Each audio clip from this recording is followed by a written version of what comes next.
तो दोस्तों question number 12 है, दिया है tan साइन इनवर्स 3/5 प्लस काट इनवर्स 3/2। इसे हमें सॉल्व करना है। तो आइए हम इसे सॉल्व करते हैं। सबसे पहले इधर देखिए, यदि यहाँ पर tan दिया है तो ये दोनों भी tan के पद में हमें लाना होगा, तभी ये हमारा मान निकल पाएगा। ठीक है, तो हम इन दोनों को tan के पद में लाते हैं। सबसे पहले हम साइन इनवर्स को लेते हैं। साइन इनवर्स जो है कितना है, 3/5 है। साइन इनवर्स 3/5, इधर देखिएगा साइन इनवर्स 3/5 बराबर हम थीटा के मान लेते हैं। ठीक है, उसके बाद इधर साइन इनवर्स है तो उधर जाके साइन थीटा में हो जाएगा। 3/5 बराबर साइन थीटा हो जाएगा। ठीक है, अब ध्यान दीजिएगा साइन थीटा बराबर होता है लंब बटे कर्ण। ठीक है, क्या होता है, साइन थीटा बराबर लंब बटे कर्ण। तो हम एक समकोण त्रिभुज बना लेते हैं। ठीक है, जिसमें हम थीटा ये मान लेते हैं, उसका लंब ये हो जाएगा। लंब कितना हो जाएगा, 3 हो जाएगा। कर्ण कितना हो जाएगा, 5 कर्ण ये हो जाएगा। अब पाइथागोरस प्रमेय लगाते हैं, हमें आधार चाहिए। क्या होता है, कर्ण का स्क्वायर बराबर लंब का स्क्वायर प्लस आधार का स्क्वायर। ठीक है, ध्यान दीजिएगा कर्ण हमारा 5 है तो 5 का स्क्वायर बराबर लंब हमारा 3 है यहाँ पर, तो 3 का स्क्वायर प्लस आधार हमें निकालना ही है। ठीक है, तो 5 का स्क्वायर 25 हो जाएगा बराबर 3 का स्क्वायर 9 हो जाएगा प्लस a का स्क्वायर।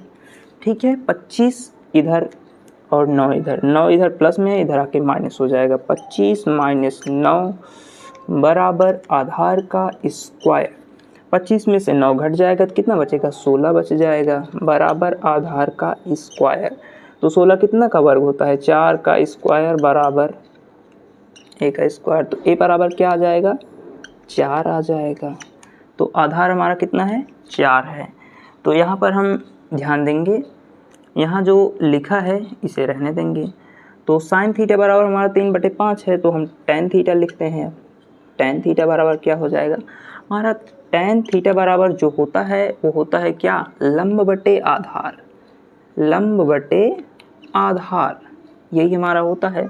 तो लंब हमें कितना मिला है, 3 है, तो यहाँ हम लंब क्या लिख देंगे, 3 लिख देंगे। आधार हमें कितना मिला है, 4 है, तो 4 लिख देंगे। ठीक है, यही हो जाएगा।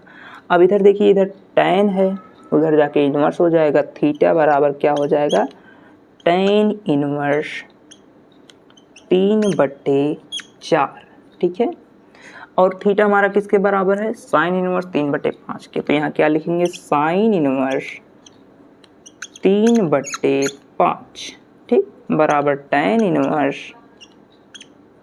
3/4 के।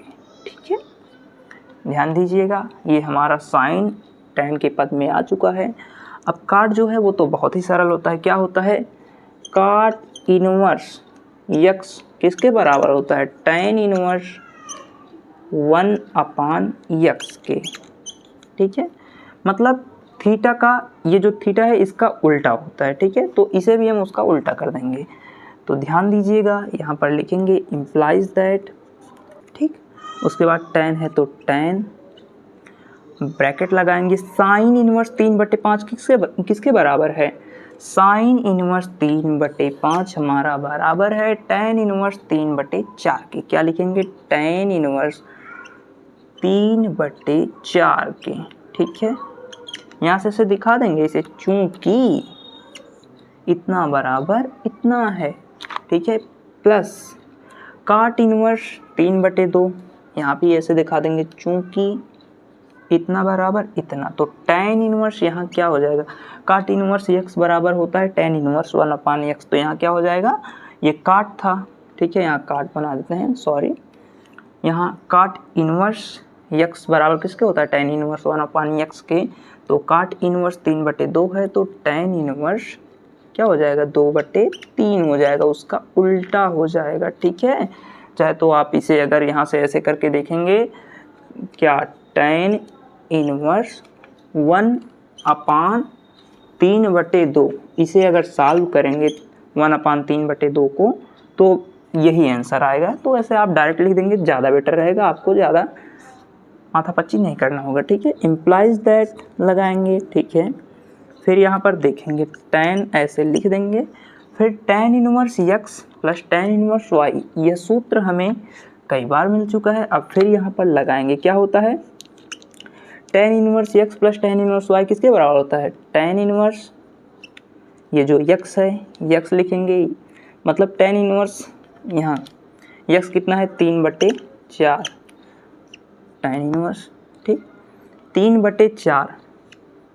x plus y 2/3 upon 1 minus x into y, x कितना है 3/4, y कितना है 2/3, ठीक है। यहाँ ऐसे ब्रैकेट लगा देंगे, ध्यान दीजिएगा, ठीक है। उसके बाद tan इनवर्स tan थीटा किसके बराबर होता है, थीटा के। तो इम्प्लाइज दैट थीटा हमारा कितना है, ये पूरा है, कितना है 3/4 प्लस 2/3 अपान 1 माइनस, यहाँ इसका गुणा ही कर देते हैं, 3 दूना 6 हो जाएगा, 4 तिहाई 12 हो जाएगा, और यहाँ प्लस नहीं माइनस रहेगा, हमसे गलती हो गई थी, ठीक है। इम्प्लाइज दैट लगाएंगे। उसके बाद ध्यान दीजिएगा 3 का गुणा 3 में होगा, 4 का गुणा 2 में होगा, 3 का गुणा 3 में होगा तो 9 हो जाएगा, 4 का गुणा 2 में होगा तो प्लस 8 हो जाएगा, ठीक है। बटे में 4 तिहाई 12 हो जाएगा, पूरा का बटा यहाँ लगाएंगे, ठीक है। तो 12 1 के 12 हो जाएगा, माइनस 6 पूरे का बटा 12, 12 से 12 कैंसिल। इम्प्लाइज दैट 9 8 कितना होगा 17 हो जाएगा, कितना 17 हो जाएगा, ध्यान दीजिएगा। उसके बाद नीचे कितना बचेगा, 12 में 6 गए 6 बचेगा, यही आपका आंसर हो जाएगा, ठीक है।